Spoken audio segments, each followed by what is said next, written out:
welcome to Horror Movie Night. We were dead, but now we're back for a sequel no one understands with Halloween 4. Why does this exist? Does it make sense? Are you confused? Well, go fuck yourself. My name's John Carpenter. I'll do whatever the fuck I want. Eat my ass. It's Horror Movie Night.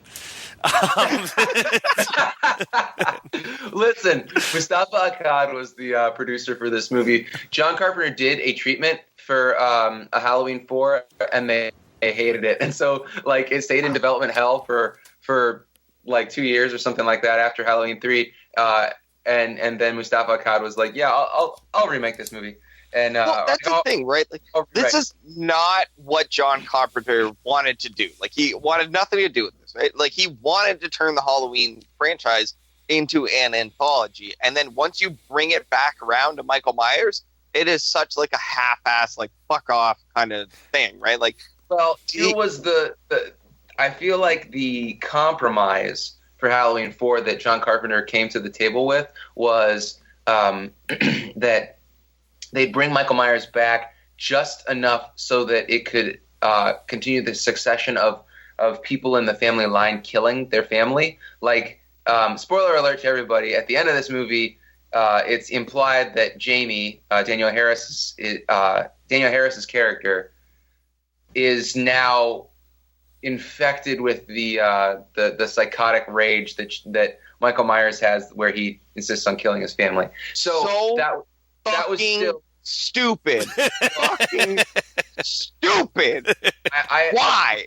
I agree, but I don't. So quick back story to my reasoning for picking this. And now this is my favorite Halloween movie. Like, of the franchise, this is my favorite. Are you for real? Yeah, this is your I favorite? can't explain it. Like, I can try and explain it, but I don't even quite understand. Scott, when Halloween H2O exists, and this is still your favorite? Listen, we can go back and find in the archives that Halloween H2O episode that we recorded, where I was like, wow, this is a lot better than I remember it being. But that's also because, that was 15 years ago. I'm sorry, but this movie does not have Busta Rhymes, Kool-Aid Man, busting through a wall and, like, attacking Myers. Hold on a second. I'm going to stop you right there, Adam, because you're being a racist. Busta Rhymes isn't in Halloween H2O. It's LL Cool J. You're thinking of Halloween Resurrection. Oh, shit. The ladies love him. What am I doing? I love that Halloween 4, they immediately, even in the title, are making sure that there is no confusion that the Halloween 3 experiment has failed and they're bringing Mike Myers back, because they literally named the movie The Return of Michael Myers. Yeah.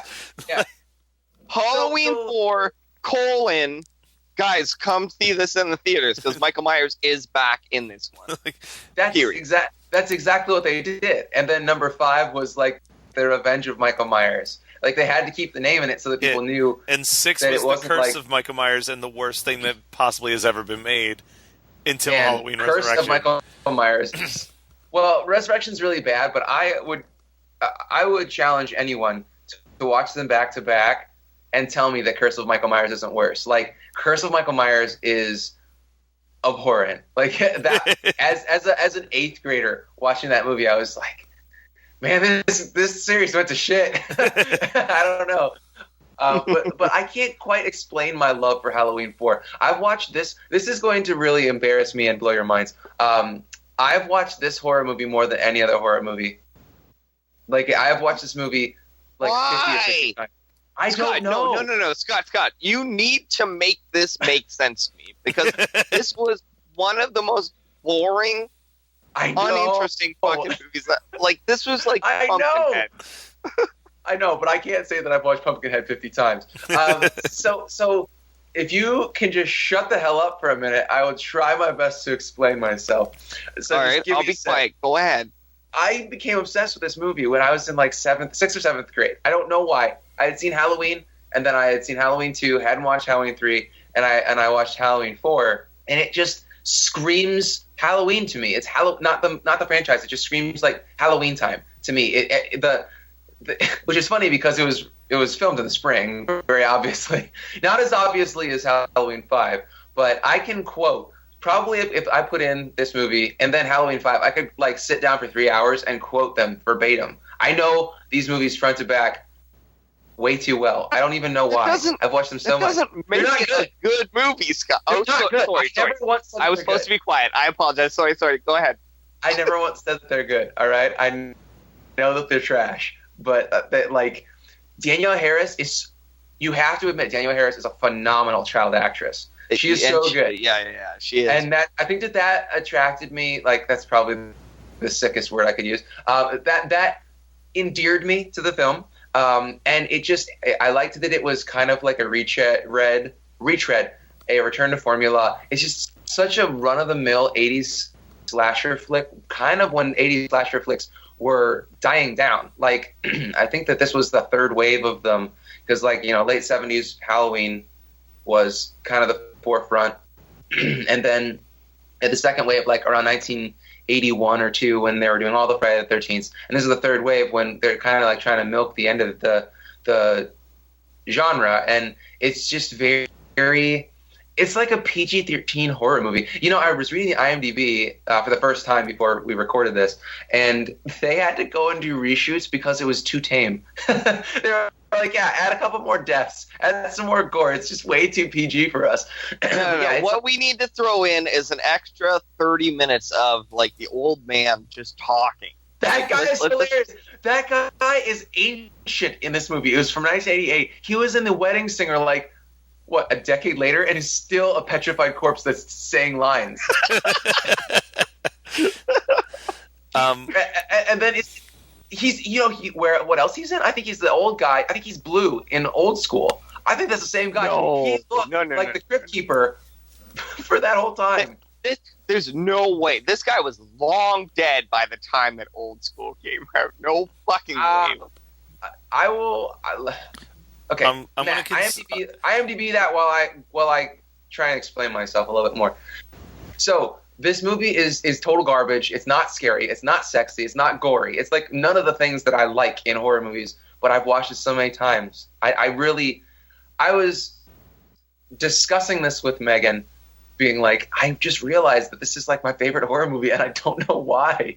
I don't watch it during any other month except for Halloween, or October. I only watch it maybe once every other October. It's a special occasion thing because I know it's shit. But it's so bad that it's good without being, like, too cringy. So it's just kind of... All right. I'm going to have to disagree. It's not cringy, though. You have to agree that there's very little cringe in this, aside from... Well, we'll get to that when we start on the legitimate discussion. Yeah, that's part of the fucking problem, though, is that it's just a boring movie. Like, there's really... It is. I would not have picked it, and I would not love it if I hadn't watched it so many times in junior high. Yeah, but it doesn't. Are you looking back on this with, like, rose-colored glasses? Is that Absolutely. What it is? Like, are you, Absolutely. I know it's terrible, and I just remember liking it for very, very vague, obscure, abstract. It's abstract reasons. Like, whatever. Who cares? I don't care. Just admit that the intro to this movie is so perfect with, like, the different Halloween scenes. I actually have a note that I say the opening, even though I don't like the Halloween movies, the opening to every Halloween movie makes me miss how awesome Halloween decorating used to be. Like, they always do, like, a great pan of what was. Yeah, because, like, now, I don't think that that's rose-tinted glasses to the past, because I think that Halloween, since we were kids, well, since Matt and I were kids, because Adam's younger than us, but still, Canada's a couple of years behind, so it's probably the same. In the 80s in America, like, a lot of our decorations were, there was, like, blown plastic kind of things, but a lot of paper, like, printed paper stuff, and people were still doing Halloween, and now Halloween, like, you go to Joanne Fabric or something in America, and they put out Halloween stuff before my birthday. My birthday is the middle of fucking August. And so by the time, it's not even October, they're down to the dregs of their Halloween stuff that's 50% off, 70% off. They're just trying to get it out of the way so that when November 1st hits, they can put up Christmas stuff. Because consumerism in America has led to the Christmas creep that everybody knows. And so it's pushed everything back, like, by a month. And so there's no reason why anybody would be buying Halloween decorations in August. It's hot as balls, and people are gearing up for like Labor Day parties or something. I don't know, but like it's just it's a goddamn shame, because I think that the commercialization and the stranger danger that have pervaded, like, you know, adult culture, parent culture in America has led to Halloween just being like this is the worst thing. And I think I might have mentioned this last year when we did our Halloween episode. People don't go trick-or-treating anymore. They have these things where everybody gets candy. Every parent gets candy, puts it in their trunk, and they go to a parking lot, and kids can walk around the parking lot picking up goddamn candy from people's. Wait, excuse me. Yeah, trunk or treat is what they call it. Trunk or treat. People don't let their kids go walk around in costumes in the neighborhood anymore. Oh my God! Treat.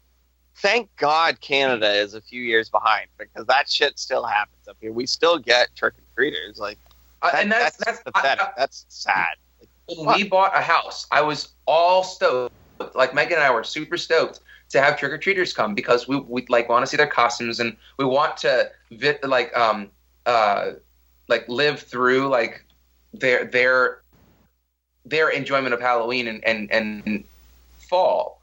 And you don't get to do that anymore. It's like helicopter parents have like, you know, people my age. I don't know how they became so scared of their kids getting abducted.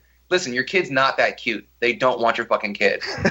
Like, your kid's not going to get abducted. They're not going to get a razor blade in the apple. They're not going to get a tab of LSD in their Mary Jane candy or some shit. Nobody wants your kid. Who gives a shit? Well, like, you let the kid go out, get the candy, and then bring it home and look over it. Like, check it out once the kid gets home with the candy. It's just a goddamn shame, because Halloween is obviously my favorite holiday, and the fact that it's been neutered so badly in America is just a disappointment. But anyway, so the beginning of these movies is always great. Every beginning is amazing. And Matthew, oh, sorry, go ahead, Scott. Oh, what were you going to say, Adam? Well, I was going to say, Matthew, why don't you walk us through this movie? I mean, even I kind of fell off because midway I know through. that I can't. So it starts with, it was a dark and stormy night, all right? Also, I have this on DVD, and the DVD looks as shoddy as the VHS growing up, and I wonder if they just got the DVD transferred from a VHS like VHS PS. Yeah. So my favorite character in this movie comes right out the bat. It's that guard at the beginning who could not act his way out of a paper bag. He's like, somebody screams in the background as he's walking the orderlies down the hallway, and the guy goes, "Jesus!" And then the guard says, he grabs the guy's arm and looks at him with his dead eyes and his weird buck teeth, and he goes, "Jesus ain't got nothing to do with this place." And by the way, no. You said that way too enthusiastically. He goes, "Jesus ain't got nothing to do with this place." And then he's Mr. Exposition telling the story of what happened in Halloween 1 and 2 and the body count. And then he's like rubbing his stuff, and he's like, "Yes, indeedy." But he's got like this Jersey accent, so he kind of sounds like a mentally incapacitated Duke. Like, he's just like, blah, blah, blah. And he's like, so he's Mr. fucking Exposition here. And then Jesus ain't got nothing to do with this place. Welcome. And so they get to the bottom floor where they've got Michael Myers with a morphine drip or something, and he opens up the elevator and he goes, "Fucking welcome to hell." Like, so fucking stupid. I love this. So stupid. I love when he just said, absolutely deadpan, "Welcome to hell." That's how he says it. And that, for me, that is like the best part of this movie, and I could like turn it off and it would still feel like I watched the entire movie. So, all right, that was Halloween 4, everybody. Thank you for... Yeah, so Michael Myers has been in a coma for 10 years, is getting transferred on October 30th to a new hospital, which, you know, I don't know, maybe wait till November 1st with the guy who killed people on Halloween. Yeah. And he's going back to Smith's Grove. Yeah. Like, why is he going back to the place that he broke out of in 1978? Yeah. So he overhears that he has a niece, and he kills the paramedics with a thumb in the forehead. Thumb to the skull is the most unbelievable slasher death ever. Like, it just makes no sense unless somehow they knew that Michael Myers had regenerative abilities like Wolverine, and so they gave him adamantium bone. No. What they did was they gave the job to the dude that has the mushy skull. They gave it. Oh shit! That scene is amazing. But then you get to see little Danielle Harris, and she gives a little bit more exposition. And Ellie Cornell, what's her name? I can't remember. The blonde stepsister. She's like, we're not really sisters, but that doesn't mean I love you any less. I'm like, yeah, it does. And then Danielle Harris is like, sure it does. But then she's like, come on, Sunday. Who names their fucking dog Sunday? Like, that is the worst dog name. Well, it depends on the spelling. Are you referring to the day or the drink? It's the dessert. Absolutely the dessert. That has always pissed me off. Like, it's the dumbest dog name. So, wait, Matt, did you just refer to a sundae as a drink? What? Yeah, I have it with an Amarto. Listen, he's not gonna. This isn't nearly as bad as what we're discussing next week. He's gonna just murder that name. So can we talk about the fact that they like super gloss over Jamie Lee Curtis's character's death? Like it's just like, oh yeah, she's dead. You live with your aunt now. Yeah, and she was like, stupid. It's been 11 months. It's been so she killed herself when Danielle Harris is what 7? Yeah, because I think she's supposed to be 8 in this movie. And Danielle Harris is pretty. I mean, Jamie Lloyd, which is just basically Jamie Lee Curtis, and then Lloyd. Was that the name of the guy? Lloyd like, Kaufman. We're yes, absolutely. Anyway, so Jamie's like pretty much doing as well as anyone could after her parents offed themselves or somehow died in a car accident. They never explain what. 11 months before. Like, that's not a very long time to get over the grief of losing both your parents all at once. So I just realized my notes are stream of consciousness, and it says, where the hell did Michael Myers find an identical jumpsuit and mask in such a short notice? ... ... ... Never mind dream sequence. That dream sequence is sick, though. Probably one of the better stalking sequences of pretty much the entire Halloween franchise. Just admit it. Okay. No, you're wrong. You're an idiot. Matt, fucking just make it end. I'm just Hurry going up with it. All right, so the only other notes I really have says, man, there is so little to write about any Halloween movie. But all the character studies in this are great. Like, Rachel is such a teen girl. All she can think about is herself. Brady isn't even that much of a catch. Like, he dumps her, or he's all pissed off that she doesn't want to, like, have sex finally. Yeah. Why do you find it so easy, Scott, to put yourself in the mindset of a teenage girl? I don't know. Because he's sick of being the prettiest belle at the ball and no one taking notice. Oh, man. Fuck it. Like, I just watched the second half of this movie. Like, 10 minutes ago, I fucking watched this thing. And I forget it. I already fucking forget it. Like, it was Adam, it's because your brain has been pickled by booze. I have one other note. And it's about the Halloween movies in general. But do you guys feel like kids in the Halloween franchise are way more unreasonably mean-spirited than any other kids in any franchise? I was exactly going to talk about that. Is it work and that whole part? That kid in the mask costume, which was a sweet costume, by the way. But like, you know, they're just merciless. It's terrible. Like the kids are straight up like, hey, fuck you, your parents didn't want you. It's like, oh my god, what the fuck? Like, it is the meanest shit I've ever seen. Like, so why didn't Michael Myers just kill those kids? Yeah. Well, like, because I was thinking about this, I'm like, are these kids meaner than the kids in Sleepaway Camp? And then there was just like, your mom and dad are dead. Ah! I'm like, yep, meaner than the Sleepaway Camp kids. Like, yeah, and she's way more relaxed. Like, the brother in Sleepaway Camp just goes on a fuck you, you fucking asshole, you piece of shit, fucking boss. How fucking dare you treat Angela that way? I'll kick the shit out of you, you fucking cocksucker. And then the guy in the background just lifting weights. I do want to point out a couple other things, and I'll really try to just run a train on my notes. Okay, so right. the part when they're at the drugstore and Brady and his douche bro friends are like trying to hit on the blonde with the big boobs.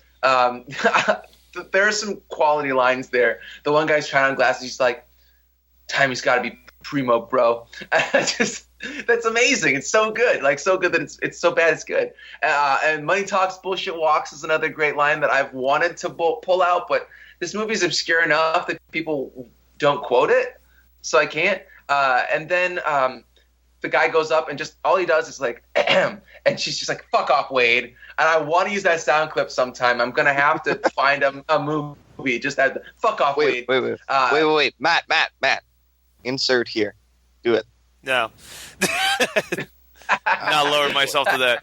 Scott can use that to kick off some sweet-ass metal song on one of his albums.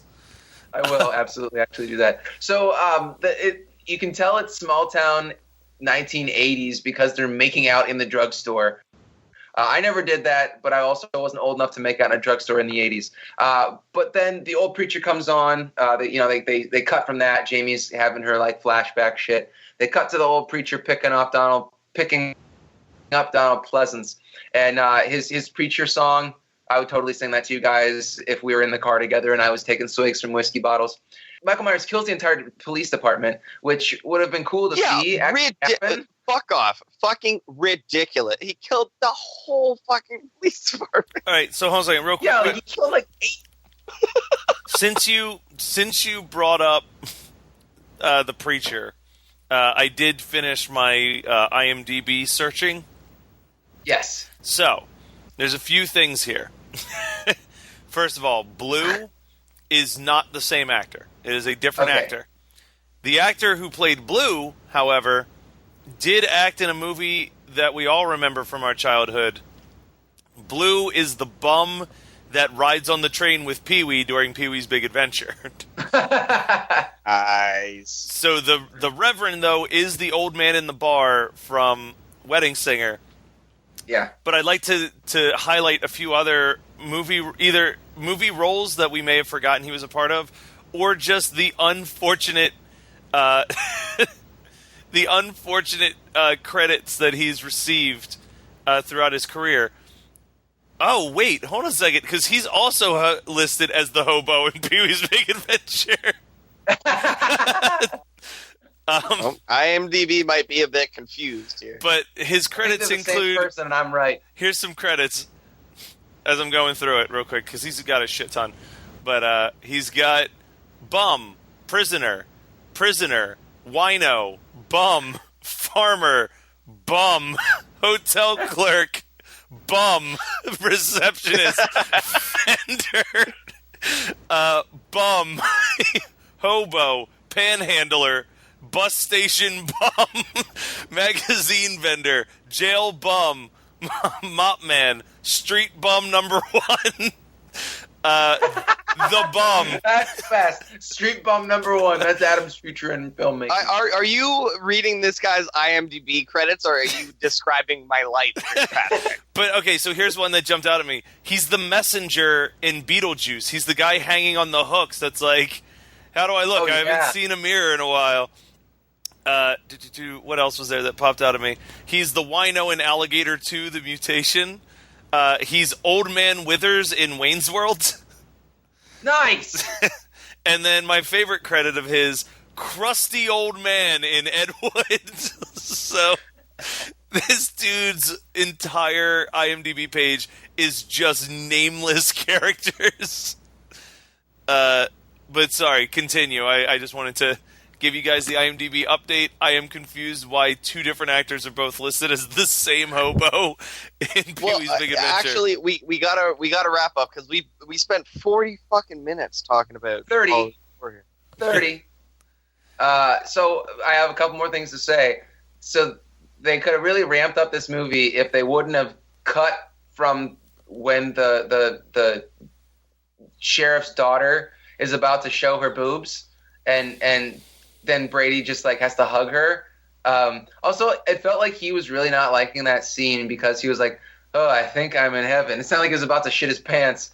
That just very awkward. I don't know what high school makeout sessions were like in the 80s, but I'm just assuming that they were awkward like that. Then Brady gets his jaw ripped off by Michael Myers, who then decides to rip off the jaw of the redneck that's trying to run them out of town, get them out of town in his truck. But I don't understand how did Michael Myers get on the truck? Was he like on the undercarriage of the truck for 5 miles? And so this is where even my love of this movie really breaks down, because the ending is just stupid. There's so much bullshit that happens, and Michael Myers becomes Jason basically. Like who would win if Michael Myers and Jason were fighting each other? There's no winner because they would beat each other into a pulp and then somehow come back, because like they're both way too supernaturally invincible. It's just dumb.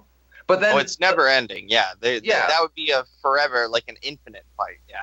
Yeah, at least they should. I think that they should have stuck with the original plan of having Michael Myers get blown to bits at the end of this, and then Jamie being the killer, and having it be like a familial thing instead of just Michael Myers being the Shape in Part 5 and on. Where he's basically undead. Well, maybe that's what they were hoping for, but I mean, obviously the studio would not allow that. Like they got. Yeah, I read the IMDb trivia for 4 and 5. Before we recorded this, and I didn't really glean anything from the Halloween 5 trivia to get a feeling that they thought that it would make sense to have Jamie be the killer. Like, I think that would have been amazing. It would have been way better if they would have stuck with that. It kind of ruins. They retconned the entire ending of this movie at the beginning of Halloween 5. How pissed are you at Rob Zombie about bringing that fucker back? You mean having Danielle Harris in his movies, or having Michael Myers in his movies? Michael Myers in his movies. Well, I think that Halloween and the Rob Zombie Halloween movies are just shit. Like, I hate them. I think that I think that we talked about this when we talked about Halloween H2O, but I'll say it again here. I don't want to know why Michael Myers is a shit person. Like, I don't care about his mom being a stripper. I enjoyed that first half of that first movie. I enjoyed that. I did like seeing his origin and why he was so crazy. But he's not. That doesn't make any sense, because when you see the beginning of Halloween 1978, his parents are like well off. Your mom can't be a fucking stripper and your dad be an alcoholic if you live in Haddonfield, Illinois. Like, it's a small town. There's no strip club in a small town in 1980 or 1978. Or no, I'm sorry, it's supposed to be 1960 something. It's supposed to be like 10 years before, or something like that. I don't remember exactly. It's been a long time since I watched the first Halloween, but I mean, it just doesn't make sense at all. If it was like the 70s in New York City, maybe, but also I can't stand his wife. And him putting her in every single movie is just. I checked out of any Rob Zombie film after I think I watched half of Halloween. I watched all of Halloween 2 at a drive-in. That was a mistake. But I appreciate him trying to bring some life and creativity to modern horror, because all remakes. I mean, obviously not when he remade Halloween and Halloween 2, but I mean, like, he's trying to do some original horror, and he did that with House of 1,000 Corpses, Devil's Rejects, all that crap.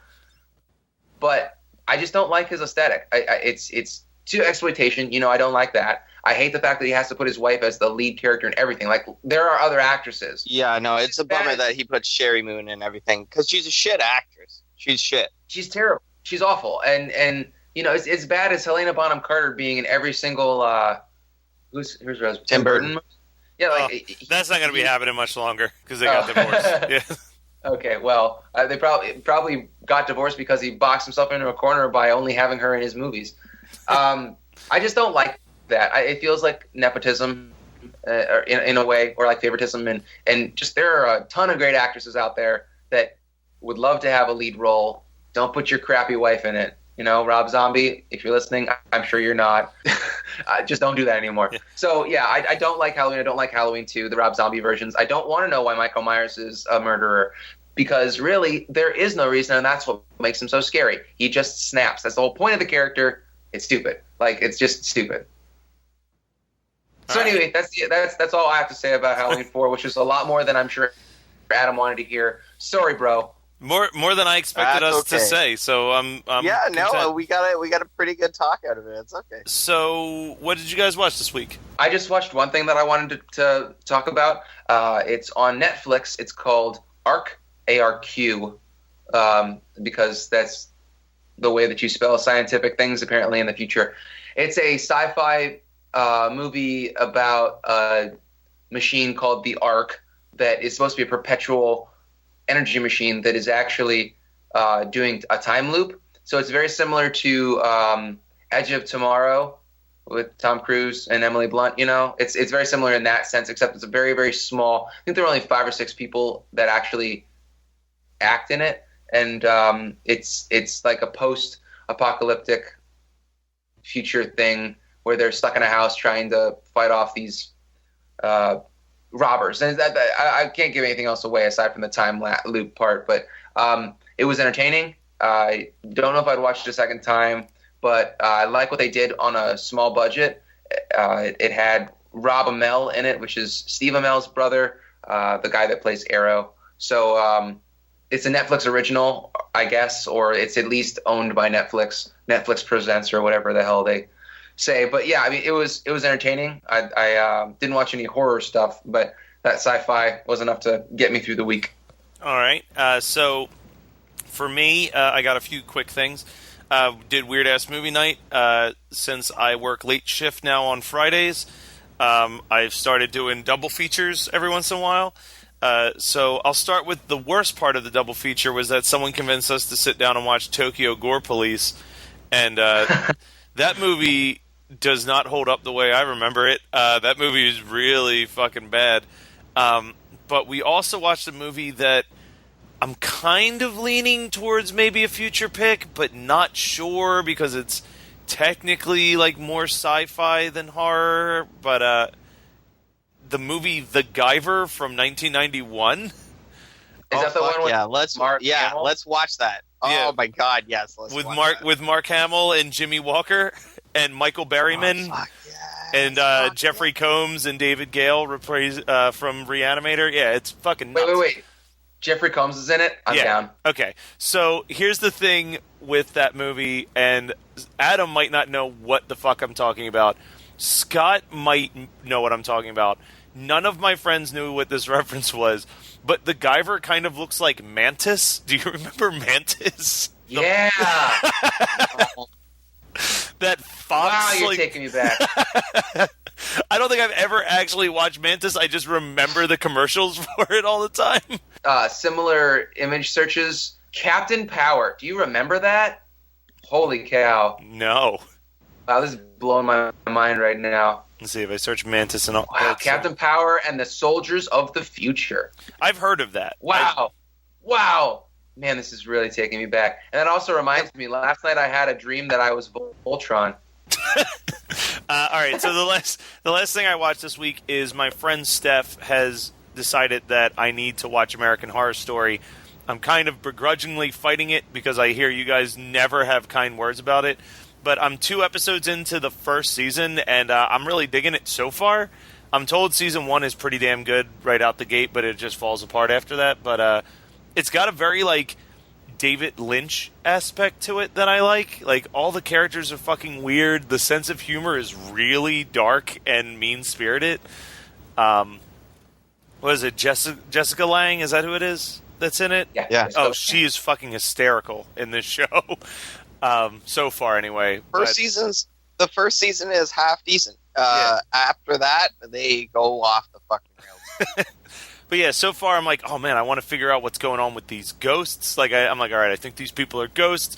I think this thing's going to happen. I have a theory. I'm going to propose my theory, and I'm asking the listeners who have clearly already seen the show not to let me know if this theory is correct. But by the time this episode comes out, I'll probably be done the first season. But my theory is that weird fucking monster thing that attacked the one girl in the basement with Tate is what the dude in the gimp suit looks like outside of the gimp suit, and that the main character is pregnant with his kid, not her actual husband's kid, and that is the thing that knocked up Jessica Lange to create Addie, and that's why Addie is like perfectly capable of getting into the house all the time is because she's like visiting her dad. That's like my general and me theory. and Scott will not spoil this for you right now. Okay. We will not spoil it. Also, I'm not going to spoil it for you, but your little argument there, like your reasoning, is exactly why I don't watch American Horror Story. Just like when you edit this, listen back to that, and just it sounds like a soap opera, but with monsters and rape. Monsters. Oh, it is a soap opera. That's the whole point of that show. It's a horror soap opera. Basically, it's like The Walking Dead, but with ghosts. Basically. A little bit. All right. But yeah, All right, so you guys ready? I'll keep you guys up to date on that as the weeks progress. Go ahead and kill it for us. Adam, I know you have a project that you're presenting for us. All right. So this is part 1 in a series that I'm going to do. Okay? We're going to be dissecting season 2 of Flavor of Love.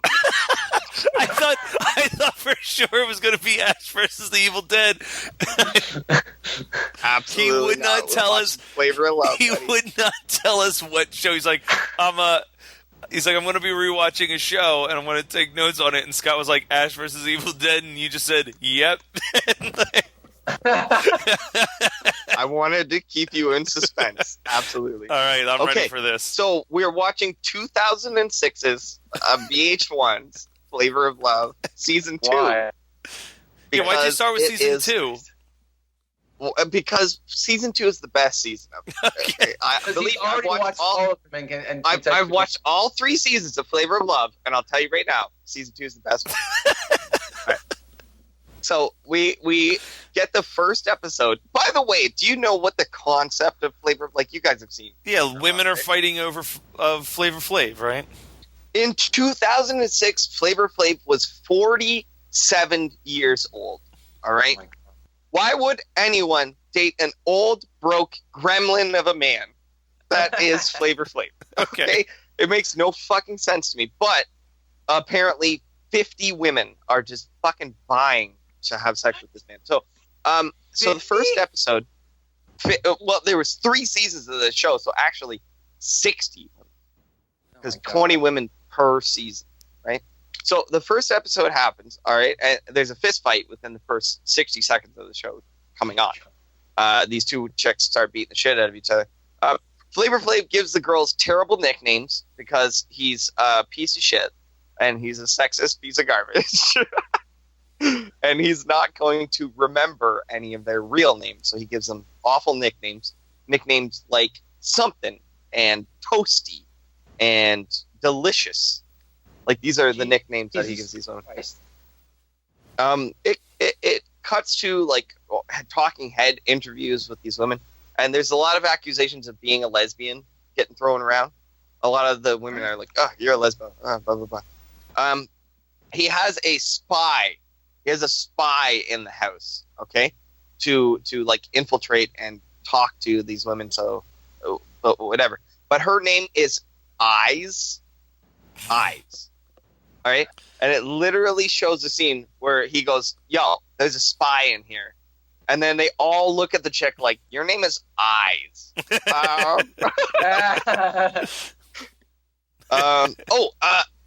Okay, so it's like The Bachelor, right? So there's like an elimination ceremony, but instead of roses, he gives them a clock to wear around their neck, right? Because Flavor Flav. Wait, is that for real, or are you making a joke? No. I'm not fucking kidding you right now, man. Okay. It's on YouTube. Go watch Flavor of Love. Jesus Christ. Okay, so he gives whatever. He does the elimination ceremony, cuts like these 3 chicks out. This girl, after the elimination ceremony, shits herself. What? She shits herself. And I heard you, but this is just... I know. It's amazing. All right, so she shits herself. You keep saying it's amazing, but that's not what I'm thinking. No. Guys, it's the best. I'm telling you right now, it's amazing. All right, so she shits herself. She shits like she's wearing a dress, so she shits all over the floor, right? And totally you can tell that Flavor Flav is like pissed, but it's after the elimination ceremony, so he can't send her home. Like, it's too late now to send this chick home because it's after the Olympics.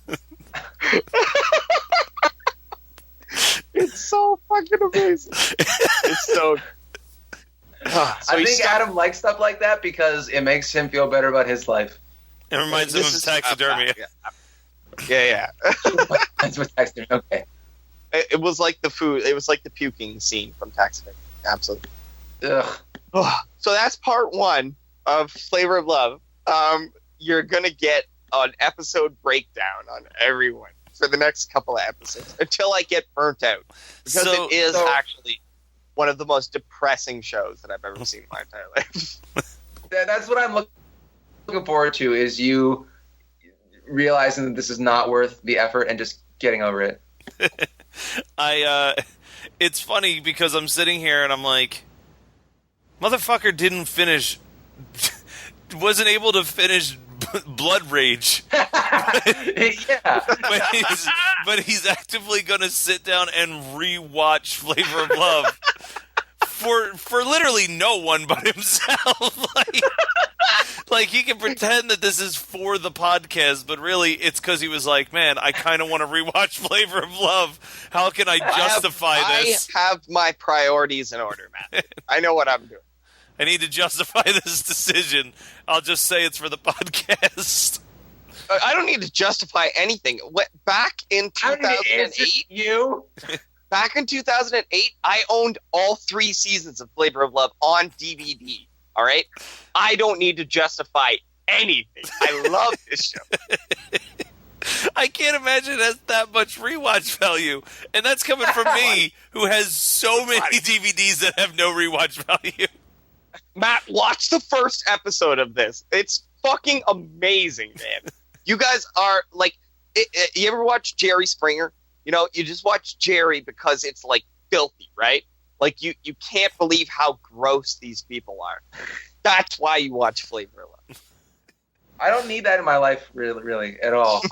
I pick up enough dog poop that I don't need more of that in my life. Think you would have offended any of the Flavor of Love women if they knew that you referred to them as dog poop, I was talking about the show being dog poop, or they would have went on television to try to have sex with you because you called them dog poop. It's hard to say. Oh no, guys, don't worry. They all went on to do porn afterwards, so they have no self-respect. I don't want to see that. Scott of Love, he's like, your nickname's dog poop.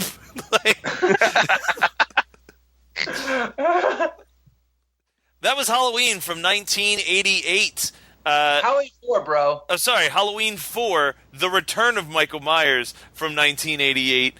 As picked by Scott, as we said before, October, it's all the 3 of us picking the movies. So next week we're watching something that Adam picked, and you just heard him talk about how he likes Flavor of Love, so you know it's going to be gold. He's not going to make us suffer through like one of the worst pieces of cinema, not just of the 90s, but of all time. No, he wouldn't. No, I would never do that. He wouldn't pick a movie. He wouldn't pick a movie that is so infamously bad that there's a documentary available on Netflix that you could maybe watch if you were curious about how terrible this movie is. No, that's not Adam's style. But also didn't pick this while drunk and then reiterate while sober that, yes, he did want to do this movie. He didn't pick this movie because his friend Andy dared him to pick it. So don't forget, though, just because we're not doing any user and listener submitted picks this month does not mean we're not doing it the other 11 months of the year. So keep them coming. We actually have a schedule built up to damn near February just based on all the emails that we receive. We read every single one of them. We love hearing from you guys. We're putting this out there. It's been decided.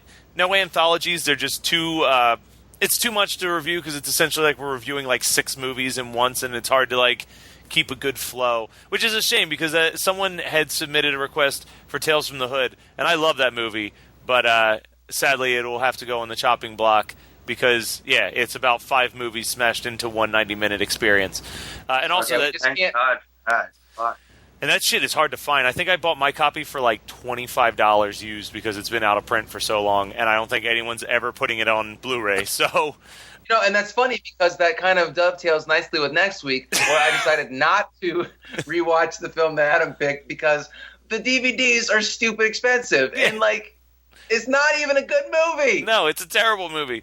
But I do want to stress that at this point, we have the Patreon. It is up.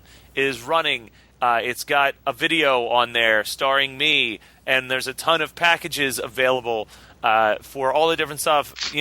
Don't feel obligated to have to give money to us, but the more that you give, the better content we can give you. We can go to conventions. We can send you cool shit. I actually went to a convention this past weekend and bought a bunch of cool shit as giveaways that we'll be sending in some packages one day to the Patreon donors that we already have. So thank you guys so much for everything you've been doing.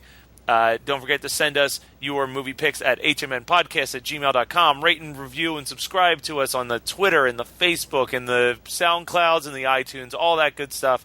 Thank you for listening every week. We'll be back next week. Peace! Love you guys.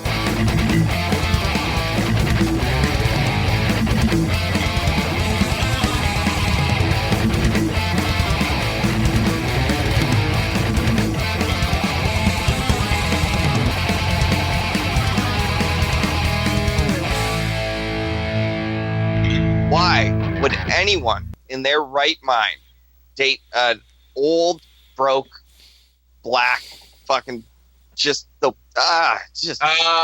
Matt, he looked. I'll cut that.